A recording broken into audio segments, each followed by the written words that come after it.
Le plan Ecophyto a pour objectif de réduire l'utilisation des produits phytosanitaires qui présentent un risque pour l'environnement et la santé chez les particuliers, agriculteurs, utilisateurs professionnels et collectivités. Avec les cimetières, les terrains de sport sont des zones où la demande de qualité est forte. Le plus souvent, le gazon est coupé court et adventices et maladies sont traités chimiquement. Cependant, il est possible de se passer de ces produits tout en gardant un terrain de qualité.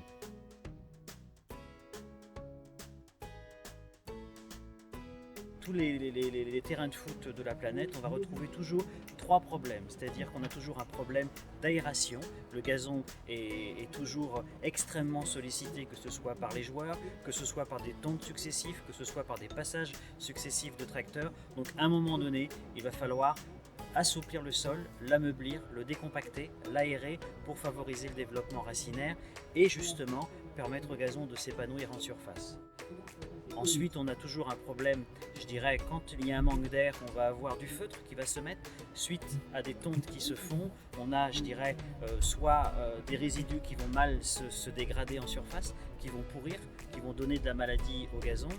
Donc, il va falloir défeutrer, enlever toute cette matière pour permettre au gazon de respirer. Et ensuite aussi le regarnissage qui va être complémentaire. Donc l'aération, le défeutrage et regarnir pour combler les zones, je dirais, de vide dans le gazon, permettre au gazon de s'implanter, de couvrir toutes les surfaces dégarnies pour ne pas permettre aux mauvaises herbes de prendre la place du gazon.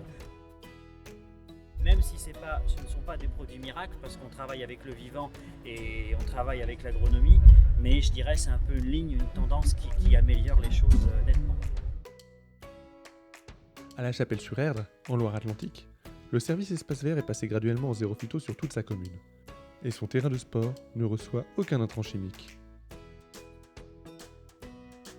On a vraiment les trois outils principaux pour pouvoir entretenir la structure du socle. Ouais. Défeutrer d'abord, décompacter et regarnisseur maintenant aussi. Ça fait depuis 2005 qu'on a commencé réellement à diminuer les phytos, hein, donc ça va faire maintenant 10 ans. C'est vrai que depuis 2009 on est à zéro phyto, mais on voit bien qu'il faut quand même du temps et puis il ne faut pas mettre la charrue avant les bœufs. Derrière, ça, effectivement, comme disait Philippe, ça oblige aussi à réinvestir dans du matériel qui est adapté, qu'on n'avait pas avant. Donc voilà, et on ne peut pas acheter tout en une année, donc il y a une planification des investissements, donc ça aussi il faut prendre en compte. C'est aussi l'adaptation du personnel aussi, hein, des jardiniers, hein, parce que c'est vrai que c'est un changement de culture. C'est vrai qu'il y a 10 ans, un terrain de foot, c'était forcément que des gramines.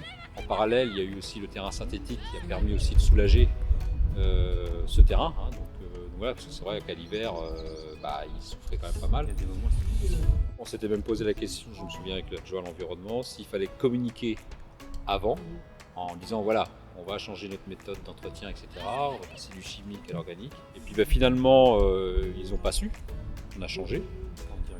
Pas directement, et c'est vrai qu'on n'a pas de remarques particulières aujourd'hui du club. Ça n'empêche pas de pratiquer le football et de faire du jeu de qualité, quoi, puisque le ballon il roule, il n'y a pas des rebonds, etc. Donc c'est aussi ça qui est important. En fait, on entretient le gazon pour que les joueurs puissent faire du bon de football quelque part.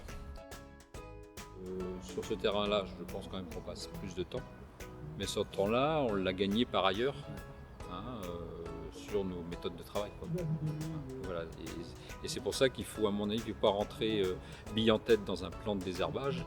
Il faut avant tout mener une réflexion plus largement et d'avoir une réflexion globale qui est en fait la gestion différenciée. Et dans cette gestion différenciée, il y a la problématique des phytos. En 2020, l'utilisation des produits phytosanitaires sera interdite pour les collectivités. Alors prenez de l'avance, jardinez malin.